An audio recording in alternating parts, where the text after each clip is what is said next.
Eu quero que você abra comigo a sua Bíblia no livro de Josué, capítulo 4.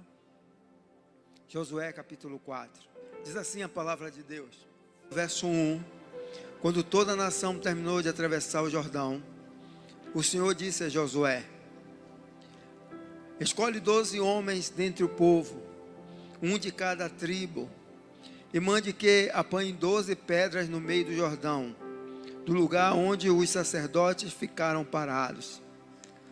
Levaram-nas com vocês para o local onde forem passar a noite. Josué convocou os 12 homens que ele escolhera dentre os israelitas, um de cada tribo, e lhes disse: passe adiante da arca do Senhor, o seu Deus, até o meio do Jordão. Ponha cada um de vocês uma pedra nos ombros, conforme o número das tribos dos israelitas. Elas servirão de sinal para vocês no futuro, quando seus filhos perguntarem: o que significam essas pedras? Respondam que as águas do Jordão foram interrompidas diante da arca da aliança do Senhor. Quando a arca atravessou o Jordão, as águas foram interrompidas. Essas palavras serão um memorial perpétuo para o povo de Israel. Os israelitas fizeram como Josué lhes havia ordenado. Apanharam 12 pedras no meio do Jordão, conforme o número das tribos de Israel, como o Senhor tinha ordenado a Josué, e as levaram ao acampamento onde as deixaram. Josué ergueu também 12 pedras no meio do Jordão, no local onde os sacerdotes que carregavam a arca da aliança tinham ficado, e elas estão lá até hoje. Os sacerdotes que carregavam a arca permaneceram em pé no meio do Jordão, até que o povo fez tudo o que o Senhor ordenara a Josué por meio de Moisés. E o povo atravessou apressadamente. Quando todos tinham acabado de atravessar a arca do Senhor, e os sacerdotes passaram para o outro lado diante do povo. Os homens das tribos de Ruben, de Gade e da metade da tribo de Manassés atravessaram preparados para lutar à frente dos israelitas, como Moisés os tinha orientado. Cerca de 40.000 homens preparados para a guerra passaram perante o Senhor rumo à planície de Jericó. Naquele dia, o Senhor exaltou Josué à vista de todo Israel, e eles o respeitaram enquanto viveu, como tinha respeitado Moisés. Então disse o Senhor a Josué: ordena aos sacerdotes que carregam a arca da aliança que saiam do Jordão. E Josué lhes ordenou que saíssem. Quando os sacerdotes que carregavam a arca da aliança do Senhor saíram do Jordão, mal tinham posto os pés em terra seca, as águas do Jordão voltaram ao seu lugar e cobriram como antes as suas margens.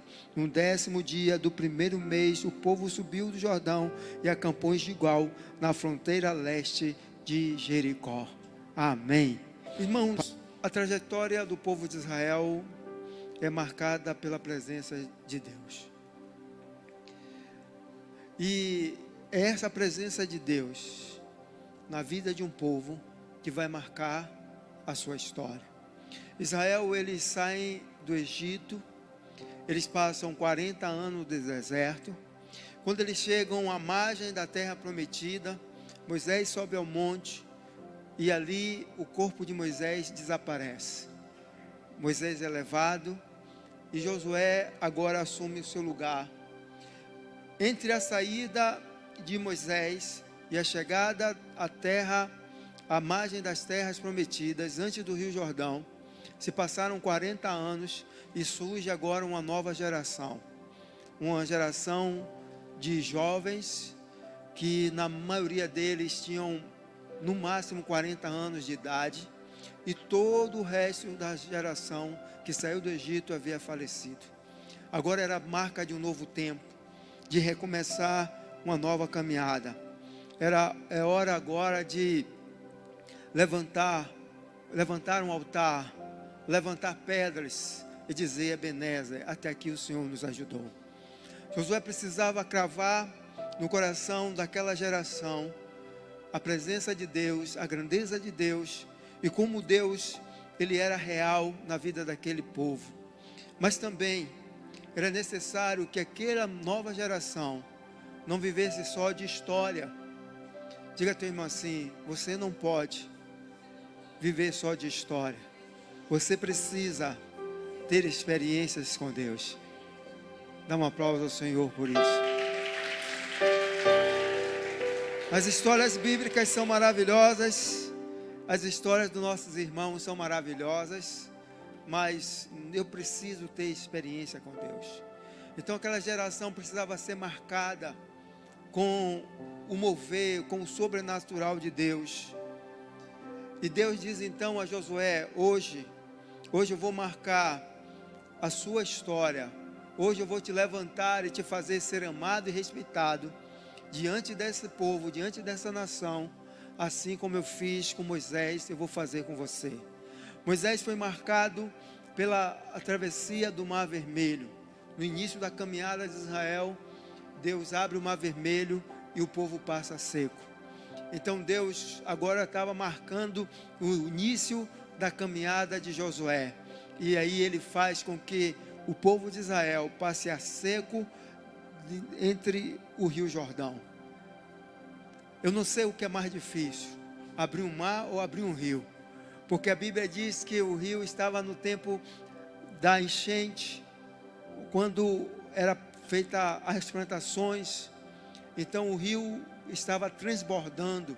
Era o período em que o rio estava mais cheio.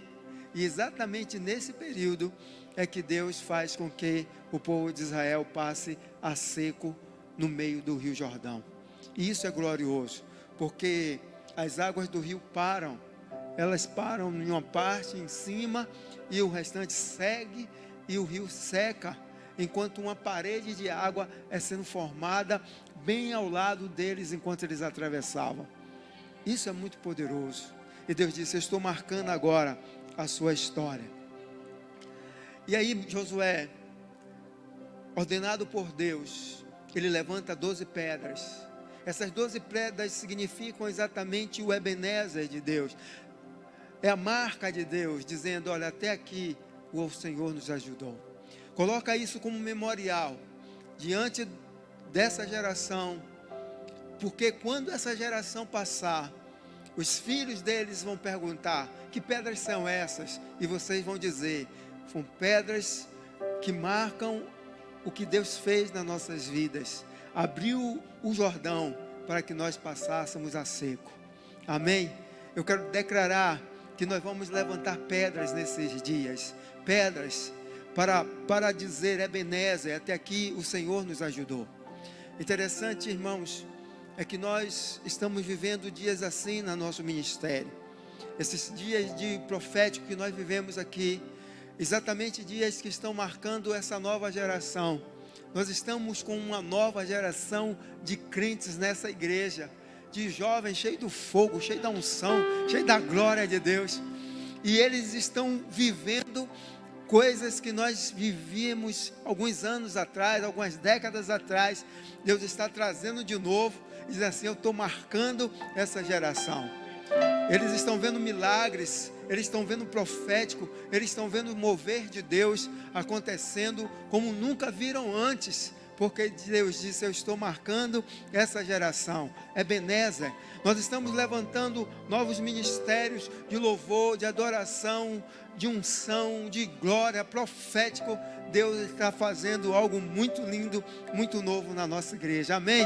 Você pode receber isso e diga: eu não vou ficar fora disso. Amém? Pode aplaudir mesmo ao Senhor. Aleluia. Mas eu quero te mostrar aqui, dentro dessa experiência de Josué, o que marca o Ebenezer. Ebenezer quer dizer o favor de Deus. Ebenezer também quer dizer gratidão. Ebenezer quer dizer o poder de Deus se levantou ao meu favor. Diga assim: Ebenezer quer dizer que o poder de Deus se levantou ao meu favor. Você pode receber isso? Aleluia, aleluia. Mas o que vai marcar então esse Ebenezer, esse favor, esse tempo de Deus na sua vida? Primeiro você precisa seguir a glória. A glória de Deus precisa ser seguida. Diga assim: siga a glória de Deus. A glória de Deus. Você não pode andar segundo o que você pensa, segundo o que você acha. Você tem que seguir o mover da glória de Deus. Josué diz ao povo: se santifiquem, porque amanhã o Senhor vai fazer maravilhas no meio de nós. A expressão santificar-se era estar pronto para receber o favor de Deus, o milagre de Deus. A ordem santificar-se também seguia algumas condições, ou que era necessário se fazer algumas coisas. Primeiro, quando essa ordem passa no meio do arraial, significava que todo o povo deveria tomar banho e deveriam vestir roupas limpas, porque era sinônimo de santificação. Em alguns casos eles não tinham relações sexuais, que era sinal de santificação diante de Deus, prontos, preparados, sem distração, para poder receber a glória de Deus, com o corpo limpo, roupa limpa, para receber a glória de Deus. Então Deus diz a eles: após de vocês terem se santificado, vocês precisam ficar atentos aos passos do sacerdote. Vocês precisam observar em que direção eles estão marchando. Diga a tua irmã assim: você precisa observar em que direção o seu sacerdote está marchando. Aleluia. Tem pessoas que não conseguem observar isso. E tem dificuldade em viver a glória, o mover de Deus, o novo de Deus, as bênçãos de Deus, porque não ficam atentos em que direção Deus está mandando o sacerdote. Eu quero que vocês compreendam uma coisa: quem levava a arca eram os levitas. Os levitas são os que levam a arca, mas quem diz para onde a arca vai é o sacerdote.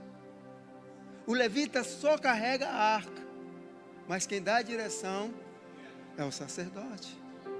Eu quero que você entenda a sua vida, quem carrega você. A sua vida é a sua arca, é a sua glória, mas é o sacerdote que vai te dizer para onde a sua vida vai. Você pode receber isso? Em Hebreus, a palavra de Deus diz que os pastores, os líderes, terão que dar conta de cada uma das suas ovelhas. Então, se ele tem que dar conta, é porque ele tem poder para apontar caminhos. Às vezes nós estamos na igreja e nós não estamos percebendo o que Deus está derramando sobre o altar, o que Deus está colocando na vida do sacerdote.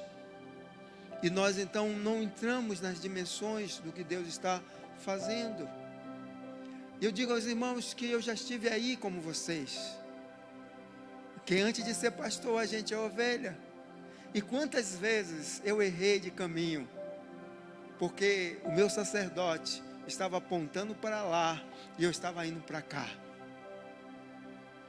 Ao invés de me alinhar com o altar, eu me alinhava com o meu entendimento, me alinhava com aquilo que eu achava que era certo e errado, e muitas vezes quebrei a cara por isso. Então você precisa prestar atenção o que o altar está falando, o que Deus está falando. Por isso Deus fez altar, por isso Deus fez sacerdote. Ele diz: quando o sacerdote passar, ele vai passar com a glória de Deus. A arca era a glória. Vocês vão sair das suas tendas e vocês vão seguir o caminho. Não vão chegar muito perto para não serem fulminados, mas vocês vão observar, porque são caminhos que vocês nunca andaram. Existe caminho, ouça o que eu vou te dizer, existe caminho que o sacerdote vai te levar, que você nunca andou. Amém? Você nunca andou. Por exemplo, nós vimos aqui acho que no sábado ou foi no domingo, não lembro, a irmã que estava com as 2 moletas, e ela saiu daqui andando, as moletas estão aí, se alguém tiver dúvida. Quando foi que você viu alguém carregando moleta e largando moletas? Caminhos que o sacerdote te leva e que você nunca foi. Você recebe isso? Ele disse: siga a arca, olhe a glória, olhe para onde ele está indo, veja que direção ele está andando, porque ele está caminhando, ele está te levando, eles vão levar você para um caminho que você nunca andou. Então aquela presença sacerdotal, então tem um momento em que o sacerdote ele para que você possa ser alcançado pela glória, e todos passam embaixo da glória de Deus, dentro do Rio Jordão, e eles vão passando pela glória de Deus, e vão sendo abençoados, e sendo marcados por um novo tempo.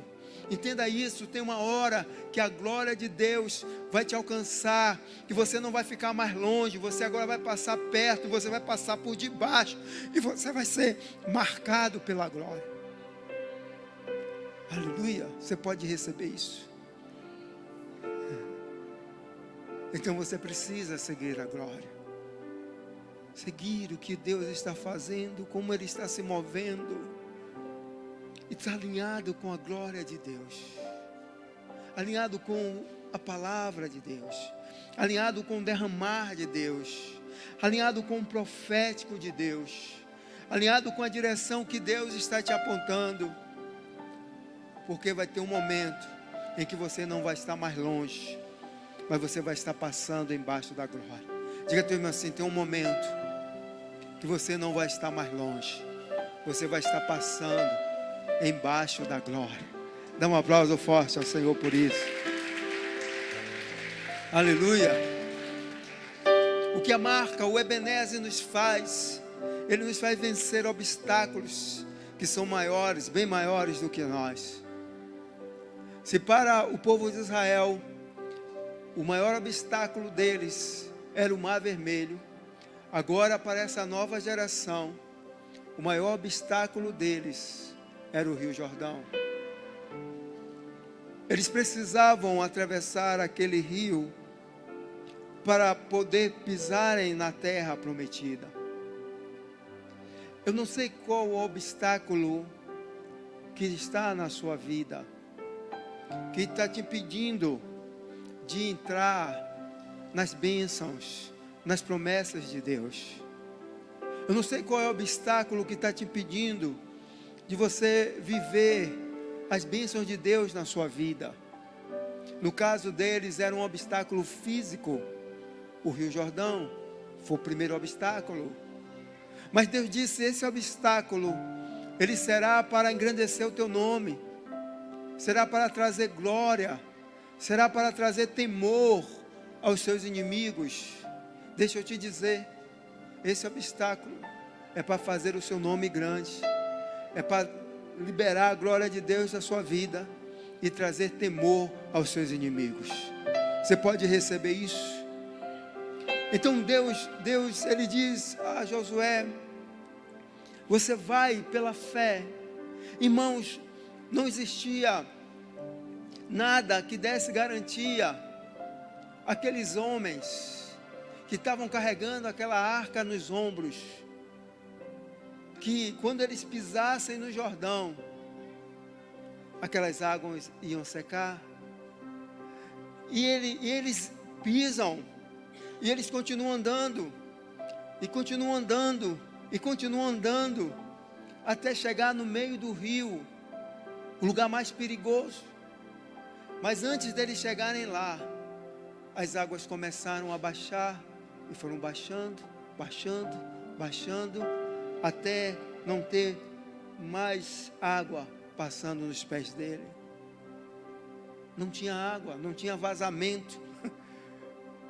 Deus fez uma muralha que não vazava, uma verdadeira barreira que não vazava.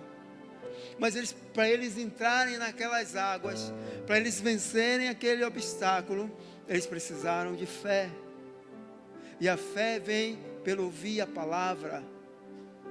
Você não pode vencer o obstáculo se você não treinar o seu ouvido para ouvir a palavra, ouvir o comando. Você nunca vai viver o Ebenezer de Deus se você não aprender a viver de fé. Alguns de nós estamos passando alguns apertos, mas Deus está te botando em uma arena de treinamento, para que você possa viver da fé, e de fé em fé, de glória em glória, você ia aprendendo a lutar, você ia aprendendo a vencer.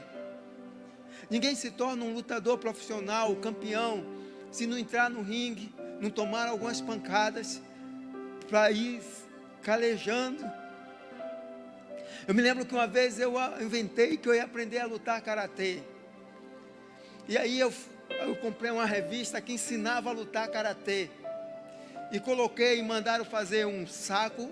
Então eu fiz um saco daqueles de bater. E mandaram fazer uma madeira com uma corda. E eu fiz a madeira com a corda, que era para você socar aquelas coisas. E eu fiz tudo isso. E quando eu comecei a socar essas coisas, a minha mão começou a ficar ferida. E eu disse, meu Deus, e doía muito aquele negócio. Então eu fui procurar alguém que realmente entendia sobre isso. E o mestre me disse, essas coisas são para calejar a sua mão. Vai ferir, depois vai formar um calo, e vai ter um momento que você vai bater e não vai sentir mais. Eu disse, eu não quero mais isso. Às vezes vai bater, vai sangrar, mas é Deus te calejando para você vencer os obstáculos. Você precisa colocar o pé na água, mas não é colocar por colocar, não é colocar pelas emoções, não é colocar porque alguém disse que você tem que colocar, é colocar porque Deus mandou. E quando Deus mandar, você coloca, e o mar seca, e a água seca, e o rio seca, e o obstáculo cai. Por isso você tem que primeiro ouvir o que Deus mandou. Aplauda mesmo a Ele. Ouvir, porque os obstáculos vão cair. Deus disse a Samuel, reúne o povo em Mispá, porque eu vou vencer essa guerra para vocês. E à medida que eles estavam reunidos, os inimigos deles se juntaram e eram maior do que eles. E eles venceram. Deus disse a mesma coisa ao rei: reúne o povo, porque eu vou dar a vocês a vitória. Glória a Deus. Diga, todos os obstáculos na minha vida serão vencidos pela fé embaixo da palavra de Deus. Quando Pedro se encontra com Jesus pela primeira vez, na margem do rio, ou na beira do mar da Galileia, Pedro diz a ele, eu pesquei a noite toda. Primeiro obstáculo, não apanhei nada. Segundo obstáculo. Aí Jesus diz a ele, vai lá ao mar, mais fundo, lança a rede. Ele diz, impossível isso. O dia já clareou, não tem mais peixe. Mais outro obstáculo. Mas Pedro lança a mão de tudo isso, joga fora tudo isso, toda a sua experiência de pescador, olha para Jesus e diz, por sua causa, embaixo da sua palavra, eu vou fazer o que você está mandando. E aí ele vai para o mar, lugar mais fundo, lança a rede, e a Bíblia diz que ele põe tanto peixe, que ele precisa pedir ajuda, porque o barco ia afundar de tanto peixe. Eu quero profetizar isso na tua vida. Eu quero profetizar que a palavra de Deus vai te fazer vencer todos os seus obstáculos. Eu não sei qual é o obstáculo que você tem. Eu não sei qual é o obstáculo que está te emperrando. Não sei se é nas finanças, não sei se é na saúde, não sei se são pessoas que estão no seu caminho. Eu não sei se são cursos, se quer diploma, não sei o que é. Eu só sei que Deus vai fazer. Me lembro que um dia Deus me profetizou para dizer aqui, um jovem, você vai ser colocado como chefe no seu trabalho. Ele disse, é impossível, porque só no meu trabalho só é chefe quem tem curso universitário, eu não tenho curso universitário. Eu disse a ele, para Deus não tem impossível. Uns 15 dias depois ele me procurou e disse, o apóstolo, Deus me colocou como chefe no meu trabalho. Agora eu sou chefe. E eles pagaram para a minha faculdade. Estão fazendo o contrário. Primeiro me colocaram como chefe, depois estão pagando a faculdade. Amém? Eu não sei qual é o seu obstáculo. Um jovem chegou para mim e disse, apóstolo, eu quero fazer faculdade, mas eu não tenho dinheiro. Eu disse, você se matricula, porque Deus vai mandar o dinheiro. Ela se matriculou e Deus mandou o dinheiro. E ela se formou o ano passado. Eu não sei qual é o seu obstáculo. Mas Deus é Deus que vence os obstáculos. Talvez o seu obstáculo seja o seu processo lá na mão do juiz. O juiz está lá com o seu processo na gaveta. Então levanta a tua mão, porque Deus é Deus que manda no juiz. E você vai dizer, juiz, tira o meu processo da gaveta e decrete ao meu favor. Amém? Deixe de ser um obstáculo na minha vida. Aleluia. Aleluia. Qual é o seu obstáculo? Deus disse a Josué, você vai ser marcado hoje. O Ebenezer vai marcar a sua vida. Porque eu vou fazer você atravessar esse Jordão. Eu vou fazer. Diga assim, Deus vai fazer você atravessar o Jordão. Aleluia. Como marcar o Ebenezer de Deus? Levanta um altar em terra seca, com memória dos olhos. Diga assim, meus olhos precisam ter diante dele um memorial. Irmãos, verdadeiramente nós não precisaríamos de templo, nem de pastor, nem de pregador, nem de Bíblia, nem de igreja, porque Deus está em todos os lugares. Mas se Deus deixar você à toa, você esquece dele. Seus olhos precisam ver. Eu às vezes me perguntava, por que Deus mandou construir uma igreja no deserto? Vocês já pensaram nisso? Deus chama Moisés e diz, vamos construir uma igreja aqui no deserto. E essa igreja vai ser uma igreja móvel. Quando o povo se mover, a igreja se move. Quando o povo parar, a igreja para. E eles fizeram a igreja, o tabernáculo. Então eles armavam e desarmavam a igreja. Eu dizia, mas para que eles precisavam de igreja? Se eles estavam no deserto. Você já pensou nisso? Aqui, tudo bem, a gente precisa de igreja, porque senão você vai ficar em casa. Você vai para o shopping, você vai para o cinema, você vai para a praia, você vai para tudo que é lugar. Você nunca vai lembrar de adorar a Deus. Você nunca vai ter tempo para adorar a Deus. Se não tiver uma igreja para te dizer, você precisa ir à igreja. Aproveitando isso, toca no teu irmão e diz assim, você precisa estar na igreja. Então por que Deus faz uma igreja no deserto? Por quê?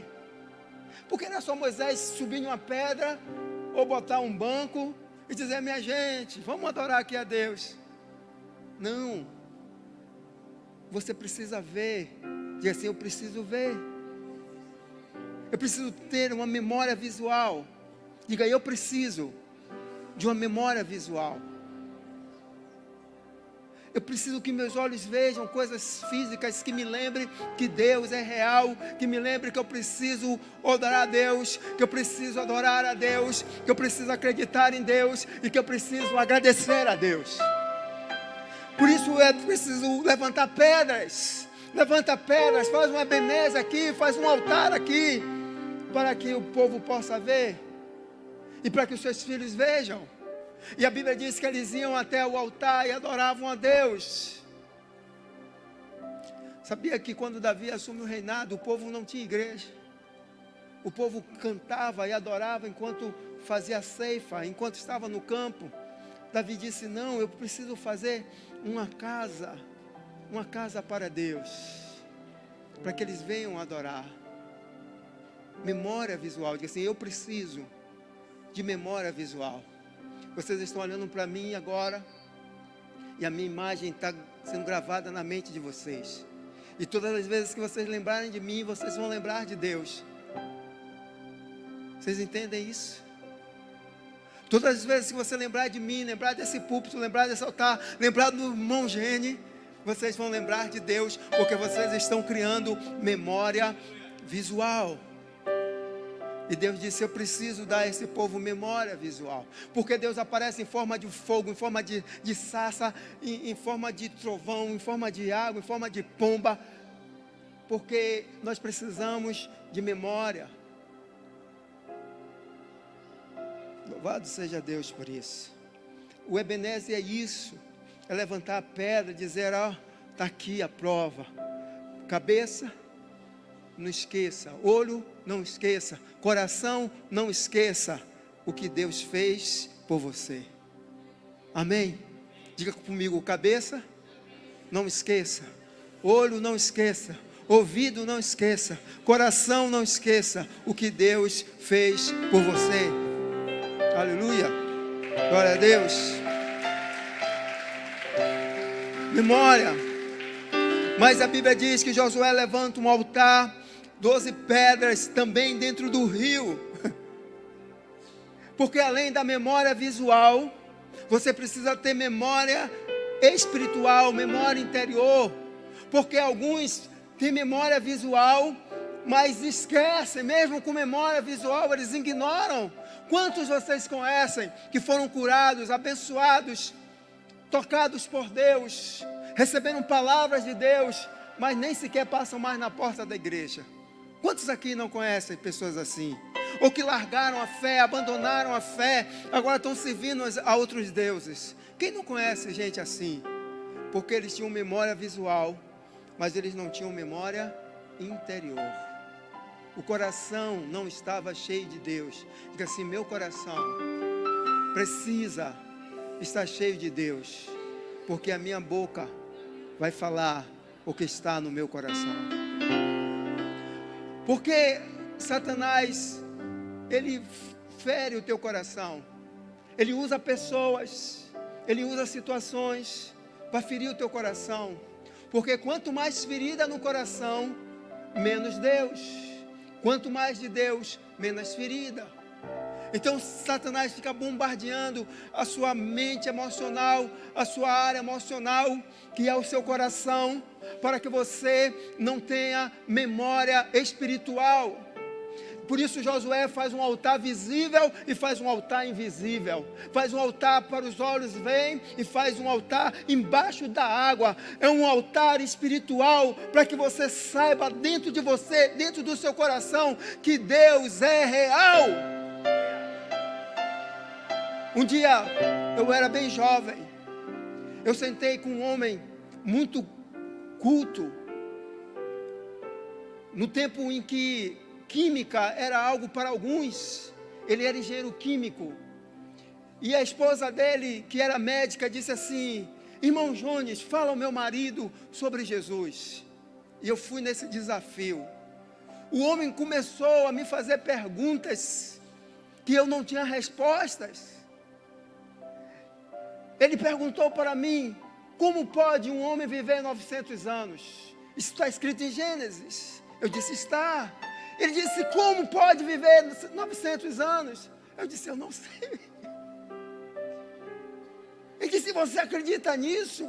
Eu disse: acredito, porque está na Bíblia. Interessante que agora a faculdade de Harvard está provando que o homem pode viver até 1000 anos. Eles estão provando isso. Um cientista judeu prova que um ser humano pode viver até 1000 anos. Uau! Eu disse, mas eu não tinha isso lá. E ele começou a me fazer perguntas assim. E eu dizia a ele, eu não sei. Mas uma coisa eu sei, que o Deus que eu sirvo é real. E como você sabe disso? Eu disse, está aqui, no meu coração. No meu coração. Você precisa ter Deus no seu coração, porque às vezes o mundo vai te fazer perguntas difíceis, que você não vai ter resposta. Você às vezes vai viver situações difíceis, que você não vai ter resposta. Mas você sabe, dentro de você, eu não tenho resposta. Um dia um me perguntou, por que Deus mandou matar todas as crianças? Eu não sei.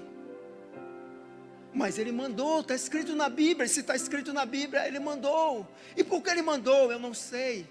Mas se Ele mandou, está bem mandado. Mas mesmo assim eu vou crer nele. Porque Ele sabe de todas as coisas. Mais tarde eu vim entender que quando Deus mandou matar aquelas crianças, eles estavam salvando as crianças. Porque para Deus não existe morte, para Deus só existe eternidade. E das crianças é o reino dos céus. Para aquela geração inteira não se perder, Ele tomou para Ele. Amém. E eu creio em um Deus bom, em um Deus maravilhoso. Então é preciso, diga assim, é preciso ter memória espiritual. Lembra, Israel. E então Josué levanta no meio do Jordão um altar. Agora ouça, veja o que acontece nesse altar que está lá no meio do Jordão. É lá no Jordão onde Eliseu flutua o martelo. Porque tinha um altar lá, e onde tem altar tem milagres. E aí Eliseu diz, onde foi que caiu o machado? Caiu ali? Então joga um pedaço de pau, porque o pau vai fazer o machado flutuar. Foi no Jordão que houve a multiplicação dos peixes. Porque tinha um altar lá, onde tem altar, tem multiplicação. Foi no altar, foi no Jordão, que Jesus foi batizado. Por que Josué fez um altar lá? Porque ele sabia que Jesus ia ser batizado, e Jesus precisava ser batizado no altar. Por que um altar no Jordão? Porque Jesus andou sobre as águas. E Jesus andou sobre as águas, onde tinha um altar embaixo. Ele andou sobre a glória. Uau! Vou te dizer, porque Josué fez um altar no Jordão, porque até hoje, milhares e milhares de pessoas vão até o Rio Jordão para serem batizadas. Lá no altar que Josué construiu, está lá, o altar de Deus, liberando a glória de Deus. Autoridades, gente famosa do mundo inteiro e não famosos, vão lá ao Jordão para serem batizados. Lá no altar aonde Josué construiu. Diga, eu preciso ter um altar dentro de mim. Aleluia. Levantar a pedra, levantar o Ebenezer. E eu quero concluir te dizendo, Deus vai marcar a sua história. Ebenezer, Deus vai levantar hoje uma pedra, diz assim, Ebenezer. Quer dizer que na verdade quem vai levantar a pedra é você, porque quem vai fazer o Ebenezer é Deus. Então você vai levantar a pedra e vai dizer, Ebenezer está aqui como memorial, para que eu nunca me esqueça, a minha memória visual, e também o meu altar espiritual. Ebenezer, até aqui o Senhor nos ajudou. Assim como Samuel, assim como Josué, você também levanta uma pedra e diz, o Ebenezer, o Senhor me ajudou até aqui. E esse até aqui significa me ajudou e vai continuar me ajudando todos os dias da minha vida. Fica de pé, eu quero orar por você.